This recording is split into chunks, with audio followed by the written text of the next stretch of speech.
All right. Hello, hello, hello, everyone. Joining me today is a published author of over 20 years, including books like Dying for It, Blood Island, and A Hunter Called Night, original series, including Necropolis and Guardians of the Cosmos, and has also made adaptations or tie ins for properties including A Nightmare on Elm Street, Resident Evil, Halloween, and Terrifier. Joining me today is author Tim Waggoner. Tim, thank you so much for joining us today. How are you doing there? I'm great. Thanks so much for having me.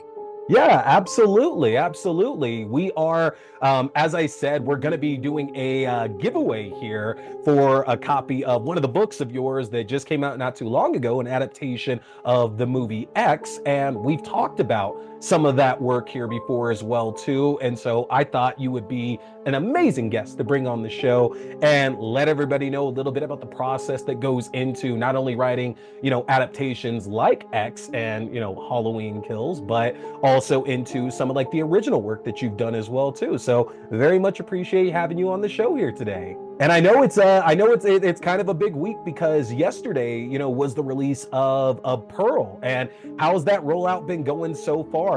Seeing it on shelves. I saw there's a new article up on Bloody Disgusting discussing some of the details of the X novel. How's this rollout seemed to you so far for Pearl? Well, so far so good. I mean, people responded really well to these books. They seem, to really enjoy and be excited for them. And, Mhm. A24 is working really hard to promote it. So, Yeah. So I'm curious here. You've been writing and published for, a few decades at this point here now. And I would think that having a skill, because you've written quite a lot in that time there, that skill might end up changing in this amount of time. And I'm curious, the process that you use when you're writing your books out, how have you seen that evolve over the last like 20 years or so?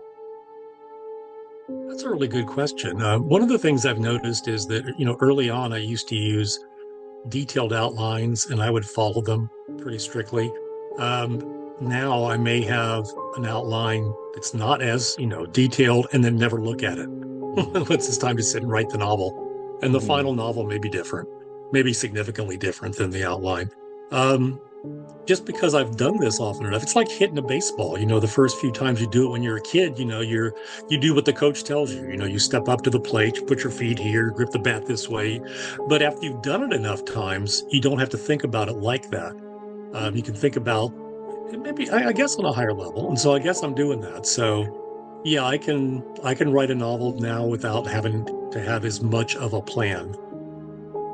Now, without having like a plan in place because you're so experienced at doing it, do you find yourself usually like knocking it out like in the first or second draft? Do you still see like some of your work takes a few more to get through? Like how's that work out for you? Well, I've always been the kind of writer that imagines ahead of time, like scenes and dialogue, and and I picture what I'm going to write, visualize it. And one of the things that happens then is, in a lot of ways, I've gone through drafts in my mind before I sit down. Hmm. Um, and then as I write, it doesn't bother me to edit as I go. A lot of people get stopped by that, but it doesn't stop me at all. And so by the time I finish with what looks to be the first complete draft, there's no way to gauge how many actual drafts it's been. So I Mhm. don't tend to have to do a whole lot to it other than just polish it up and make it better because I made so many changes and things as I've gone through. These days, do you find that like there's less and less of things that maybe you initially had in your books that you now have to take out that like you're feeling like regretful about pulling out? Because I have to imagine like earlier on there might have been a lot of stuff in like the things you had been writing that you might have been really really attached to. Do you find that happening as much these days about just being remorseful about having to cut anything at all now? Yeah, no, I mean, I've done it enough times. I like cutting more than I like having to add later because I find it feels almost like I'm trying to take a crowbar and pry some space into a story and then try to fit something in. It hurts my brain. Yeah. But, deleting stuff, that's easy. If an editor says we're taking this out, I'm like, okay, fine. So yeah, it's not too bad. I just not too long ago got the final edits for the novelization of Maxxxine, and I Mhm. added just a couple little things in there. and Ty took him out. I was like, oh, those both of those things were really good, but that's all right. Fair. It's his stuff. He's got it. I got to go with what he wants. Yeah. And with that, I mean, you have just as many credits for, adaptations and tie-ins that you do for your original work as well, too. How did those opportunities end up coming up for you? Because it was around, I want to say it was around 03, 04, I think I have it here, about some of like the first adaptations that you were doing. How does those opportunities end up coming around to your plate? Because you were doing a lot of original work, and then suddenly we start seeing like more tie-ins and more things that people might be a little bit more familiar with as well. Right. The one of the things I decided to do when I was working on trying to build a career was to try as many different things as I could to see either what I liked, what I might be good at, what editors and readers might respond to. I figured I'd maximize my chances of getting published that way. And I've always liked and been fascinated by tie-ins. I'm 60, so when I was a kid, no VCRs yet. They were just a few years in the future. And so if you wanted to relive an adventure, or like, if a TV series was canceled, there was nowhere to go see it, no streaming or anything. So you'd relive it through, the adventures and tie-ins. And movie tie-ins were great because you got extra scenes and you got to know what people, like the characters, were thinking and feeling in a way you could not from a movie. And so I just really enjoyed those. And so as I was working on writing, I would write fantasy, science fiction, and gravitated more toward horror because that's always been my first love. But I also was just keeping my eye open for media tie-in opportunities. And back when White Wolf was doing Vampire the Masquerade and the Dark Ages version of that game, they had put out, on proto social media back then, they had put out some submission calls. And so I sold a short story to an anthology for Dark Ages. And then they were doing a Dark Ages series of 13 books, one for each clan of the vampires, and they needed a different author to write them, and each one. And I can't remember if they asked me or if I, emailed them. I don't remember, but I got to do, I think, book 10 with the Gangrel vampires. And so, once you start doing tie-ins, and if you work well with an editor, they'll come back to you for more. And you can either approach editors, kind of knock on their door, and you've got some credentials at that point. Or, after a while, if you've been doing things and your name's out there a bit, they may come and approach you. So at this point, I don't know how many tie-ins I've done, I haven't gone looking for them. It's just been people coming to me and saying, do you want to do this? And I'm like, yeah, that sounds awesome. And that's got to be a great feeling, right? Because I mean, obviously, it's a bit of validation for the work you've done previously. Clearly, having fans and clearly having an interest in that, and somebody wanting to see that same kind of work put forward to their adaptation. I'm curious because you mentioned that it's been like sci-fi, fantasy, and gravitating towards horror because that's been like a real love of yours. So it's not really like a one for me, one for them kind of situation. You just kind of like diversify the projects that you're working on to stuff you love and then other opportunities that really interest you. Is that kind of the way that you pick out like what you work on these days? Yeah, and sometimes I just kind of go with the flow too. It's if somebody's like they email me and say, "Hey, do you want to do this time?" If I've got room in my schedule, I'll do it. Hmm. But yeah, they don't. It doesn't feel like one for them or one for me. They're all my books. I was on Yeah. a panel with writer Michael A. Stackpole at a convention a long, long time ago, and he's done a lot of tie-ins, Mhm. Star Wars tie-ins, and BattleTech, and all kinds of things. And he said, if my name goes on a book, it's my book. I don't care if it's a tie-in or original. And I was like, yeah, I understand that completely. And so, they're different. Tie-ins are fun though because they stretch you a little bit. You may end up doing like I did the Golden Kingsman, the Golden Circle, and so Mhm. that's like the first sort of James Bondish spy story I wrote. And I probably would never have written anything like that if I didn't get that opportunity. And so it's just a lot of fun to try different things and stuff you wouldn't expect to do. You learn a lot, and so that's another big thing of tie-in. They're not just fun, but you learn a lot of new things. So it sounds like you still have an opportunity to still be challenged in your career as well too, because you're getting to try different avenues that might not have caught your interest, but you get the opportunity to do it and, knock it out of the park. So would you say you still feel challenged as an author right now? Yeah, I do. And I've heard over the years, and it's true for me, is that in some ways it gets harder because the more experience you have, the more options you have in terms of how you approach writing, and the more things you know that you could do. So it's harder to choose. Um, and so that becomes kind of an issue. And you also start becoming aware of, oh, damn it, I've used this basic idea before. And Mm. so it was fine the first three times, nobody noticed, but I'm not sure I can do it now. And so that pushes you a little bit more. So yeah, I do still find it challenging, which is a big part of the reason why I write is just kind of, self-development, let alone just having fun telling stories and connecting with readers. Something else you said as well too, talking about like adaptations and the way that a lot of times these books can work because they might reveal a little bit more, and it's almost like a director's cut almost, to where there's stuff that clearly we might not see in the movie in different perspectives that we're not getting as well either. And one thing that I've always kind of heard over the years that a lot of times with these books that end up being like that, they're based on like an original version of the script or like an early draft of the script. For any of the tie-ins that you've been writing, is it really you're just given the general information on the film itself? Do you get a copy of the script? How's that experience been when it comes to having to, properly adapt these stories that we see play out on screen? Yeah, you always get a copy of the script. You don't necessarily know if it's the final script by any means. You just get one. Um, Most of the time, they're pretty close. Once I actually see the movie, because you don't get to see the movie early. Mm. People always think you might, but you don't. As a rule, you don't. Mm.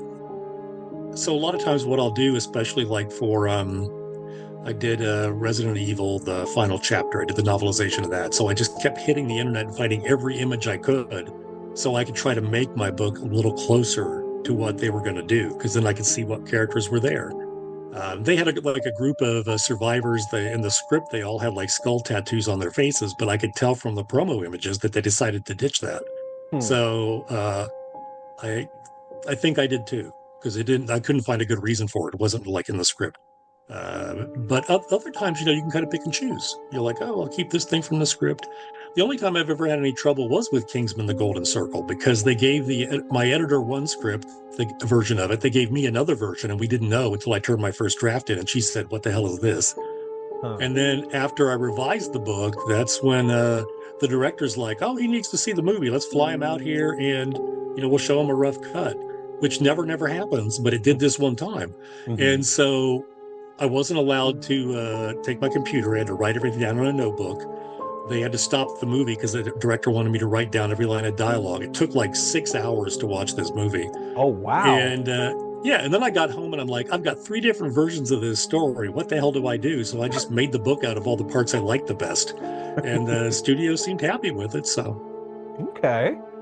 And you talked about Ty West earlier about how you had a draft of Maxxxine, and there was some stuff that he wanted to have pulled out there with it. I'm curious, that is that like a very unique situation to you, to where the director or maybe the screenwriter like gets to see the book and goes through and like, you know what, no, pull that out? Or has that very much been a kind of a limited experience that you've had, to where the crew on the movie has had, you need to change something versus your editor? Like, how often has that been a thing where you've seen the crew requesting changes for like the books that you've done? yeah, it's not been very often. Um, Usually what happens is that whatever, like studio or whatever, the IP holder, they have somebody in charge of licensing, and that's the person that usually, reads it for them. And then you have an editor, like you mentioned. But with the X trilogy books and the Terrifier books, both Ty and Damien are involved, not with me specifically. There's a go-between. Um, but yeah, that's a little nerve wracking. It hasn't been so bad with the X books, because Ty was like, don't add anything. Which, if anybody wonders why they're a little short, that's why. They're pretty much just the script. Mm. If you find anything in them that wasn't in the movie, in general, it's probably something that was in the script and not used. But for the Terrifier books, they're like, oh yeah, we want it to be super long, so half of the books that I've done are just stuff I make up, Hmm. and so far they seem pretty good with that. So it's been kind of a little nerve wracking when you know you have the writer director taking a look, but it's worked out good. And in again, like on your original works versus like adaptations, there's always like a voice, obviously, that authors like you have to put into these characters to really give them like a sense of personality and feel like we're coming along with them on this journey. And I would imagine it's easier to do that in your original work to give a voice to your characters because it's all coming directly from you. So, how do you go about finding in the adaptations that you do versus the way that you would find that voice for your original work? Yeah, the last few have been easier just because the films have been out. Mhm. I did Terrifier 3 and I finished it right before the movie came out, but then I got to see it, so I was able to go and revise it. But having it out helps because you've already got not just the script, but you also have the actor's performance. So you get tone, you get attitude in terms of like their facial expressions or body language.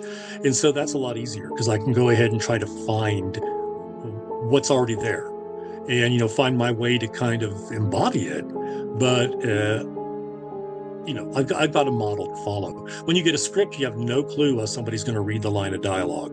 You have no idea what the set's going to look like or what the lighting's going to look like. So you don't really know what the mood of the scene is.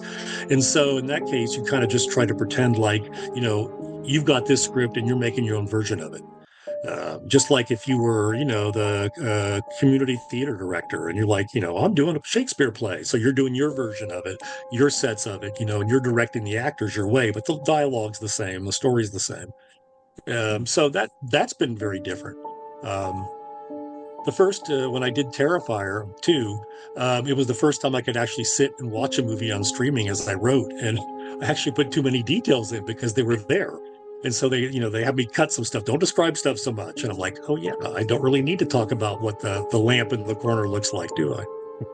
I am curious there, yeah, especially specifically in the world of like Terrifier, that with that franchise and just the incredible success that they've had, especially with these last two films, one of the criticisms or questions of the series itself is getting more of that backstory with those characters because we know that we're going to get the gore and the blood and the violence and everything on screen, but there's a lot of rich backstory that's been alluded to in only bits and pieces across these films. And, with you doing the novelization of Terrifier 3, it almost seems like you might have the ability more than even like the crew working on these. Yeah, and I'm careful not to actually have any kind of answers just because I have no clue what they're going to be. I'm not sure Damien does. He may be making, he has a general idea, but he's probably crafting it as he goes, and he may come up with a new idea for 4 that he never had for, the first 3. Yeah. So it's fun because I get to go set up some sort of like hints for the fans to think about. But, if somebody asked me what it means, I'm like, I don't know. I just kind of went off what I saw in the script and just kind of, tweaked it a little bit. When I did the novelization of Halloween Kills, my editor was at Titan Books was a real Halloween fan, and so we seeded it with little like Easter eggs for fans. Like I had one of the characters have a thorn tattoo on his wrist, like from I think Halloween 6, and Yeah. fans were like, "Oh, what does that mean? What does that mean?" I'm like, "It doesn't mean a damn thing. I just put it there for fun." Yep. And I had a pizza delivery truck. It was White Horse Pizza, referencing Rob Zombie's, second Halloween movie, Yeah. and for no reason. It was just there for fun. So yeah, those kind of things are fun too. And sometimes what I'll do too is I'll actually like try to address like something about the property that may not be something you see too much. Like when I did like 4 original supernatural novels. And so one of the things I wanted to do was kind of like what's the mindset of a hunter? What's it like to learn to be a hunter? And so I explored that a little bit because it's the kind of thing you didn't see too much in the series. So stuff like that could be a lot of fun. With horror, because like again you said you're a fan of obviously the genre and everything.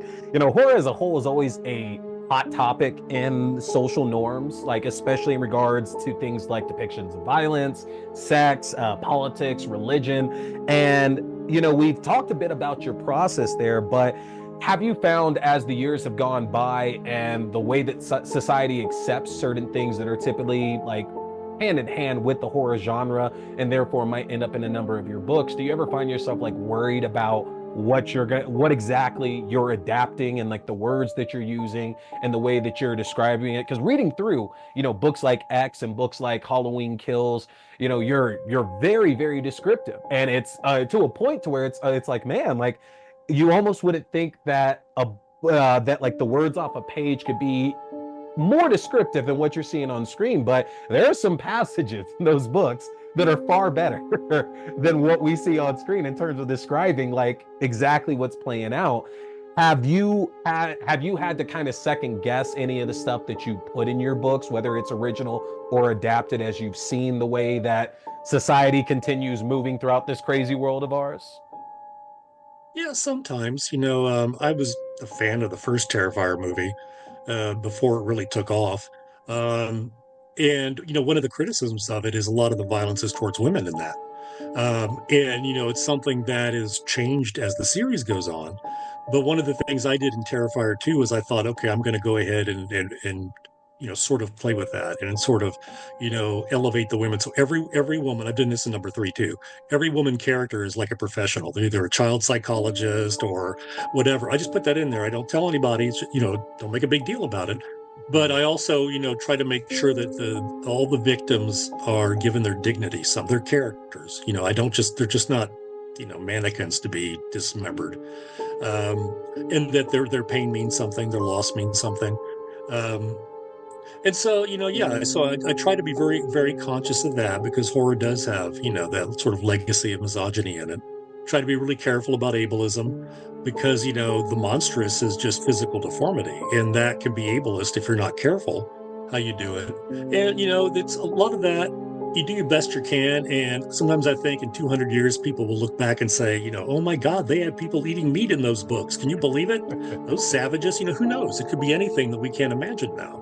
So you do the best you can to try to produce the best work you can, and just to be a good person, and a good citizen of the world, and just try to move forward, as best you can. Just elevate your consciousness as best you can. So yeah, I am aware of that.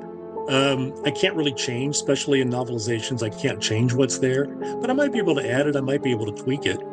Some of the things that Ty did leave in is when I was able to go ahead and give more insight into like some of the characters and what they were thinking of feeling. So that I had already seen feminist themes in the movie, so I was able to, to bring that out a little bit more.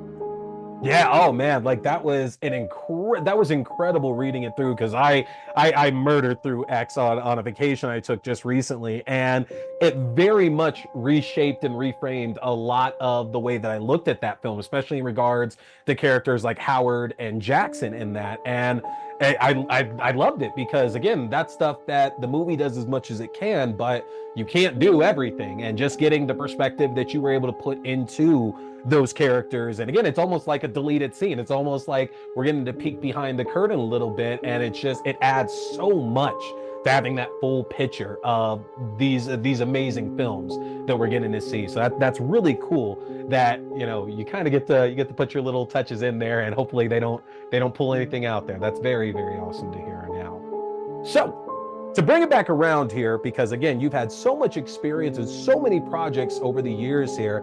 If you had one single piece of advice, and I know there's a bunch out there, but if you had a piece of advice that you would give to anybody aspiring to get into this kind of trade, what would you throw out to them? Yeah, usually the number one bit of advice is to try to change your mindset in terms of how you think of stories, because all of us, even if we read a bunch, we've got thousands upon thousands of hours of being a passive observer of, like something on video somehow, whether it's video game, movie, TV show, whatever. And, the point of view of that is a passive audience member who is outside the story. And what you need to do is imagine you're the actor on that stage, you're that character in that scene, whichever scene you're writing. And so I tell people to try to write from an immersive point of view, So when I would write a scene, and it's from Maxxine's point of view, I'm imagining what she's thinking and feeling, what she's seeing, what she's doing, what she's touching. I'm not seeing it the way it looks on the movie screen, where I'm just sitting on my couch and watching it, or sitting in the theater and watching it. So being able to make that shift, I think, not only does it make for better stories, but it's what fiction can do that so far none of our other technologies can do, which is put you into the head of a character, but make you part of the story in a way that it can't any other way. And so that's the bit of advice I give any writer. Okay, well then to finish things up here, two questions for you. Number one, do you have anything in the pipeline right now that might not have been announced yet that you could let everybody know about? Anything big coming up here that you can announce to anybody at all? That's a good point. Good question. I mean, I I've the thing I'm working on right now. I've announced it on social media, but the publisher hasn't yet. It's not available for pre-order. But I'm doing a Conan the Barbarian book, which is a lot of fun. It's an original Yeah. adventure, but it's Conan, so kind of cruising toward the end on it. We'll see how it turns out. But I'm having a blast doing it. So Oh. yeah, I would say that one. And like I said, I've done Terrifier 3. Still waiting for Damien to read it and give me notes, so we'll see. And the plan is for me to do Terrifier. Just I don't have a contract yet, but that's the plan. Mhm. And I'm hoping that I can add a bunch to it since I now know what 2 and 3 are. I'm not quite sure what I can do, but I'm going to see what I can, filter in to tie that even more strongly into the other two movies. But Okay. it's like now that I know Sienna exists, it's like, well, what was she doing that Halloween? What was Jonathan doing that Halloween? Their dad was still alive, I think. I think he might have Yeah. killed himself right about that point. Whatever. So Mhm. I don't know. I'm going to see what they'll let me do for that one. That's awesome. That is awesome. All right. And the last thing I got to pick out here, because you kind of mentioned it earlier, so I got to at least try to pick a little back there. You said that in your Maxxxine novelization, there were a couple things in there that Ty West needed to have taken out of that. Are you able to reveal any of those details of any one or two things that you maybe had to pull out of that book? Are you able to release those details? Yeah, I guess. I mean, you sign an NDA, but it's never really specifies exactly what you're not supposed to talk about. But yeah, one thing was I had read you watch Maxine and you wonder why her friend in the video store, why does he have a broken arm? Mhm. And in the script, he just says like he fell off a bus. And um, but I read an interview with Ty where he was saying, well, one of the things he wanted to do was talk about how in the '80s there was a lot of anti-gay just violence, attitude and violence because of AIDS Mhm. and things, and that that character probably lied about what happened to him, and he probably was assaulted. And so I thought, well, that's really cool. So I put that in, but Ty took it out, and it was usually when I put something like that in, it's just a paragraph or two, so it can be taken out. And the Okay. other thing was I had a little bit more of because Maxine has visions of Pearl, but eventually they stop in the movie. And I added one in the end to kind of tie that up and try to bring like the whole trilogy kind of together a little bit. But Ty took that out too. It was just a Oh. small little thing, just a few sentences. Those are the only couple things. Otherwise, it's just things like in the movie that a private detective character played by Kevin Bacon drives one car, but in the script it was a Cadillac. So I switched it Hmm. to what he drove in the movie, but Ty just switched it back to Cadillac for whatever reasons. So it's just mostly it's small stuff. I know enough not to go in and add a whole bunch since that's not what he wanted. Sure. Um, the only thing they took out of Terrifier 2 that I remember is I guessed at the ending about how Art was going to come back to life. So I Mhm. wrote one last sentence that hinted at it, and they're like, "Nah, that's not what's happening." So we took that out. But otherwise, they left everything in there. So Okay. Very juicy. Expansion is always fun to hear about, whether it's in there or not. So appreciate you sharing those details. And more importantly, I appreciate you jumping in here to the show and sharing a bit about your process and the work that you've done here over the years. Mr. Waggoner, do you have anything at all that you want to promote here to the folks that are watching and listening? well, you can just go to my website, it's just timwagner.com. I have a blog and a YouTube channel that are all about just advice on writing. Usually horror, but it could be other stuff too. So any, writers out there, new writers, people thinking about writing, please go there and you can find contact information for me too all over the place. If you have any questions for me, hit me up. Tim, thank you so much for joining us here today. Stay tuned, y'all. Stay scared.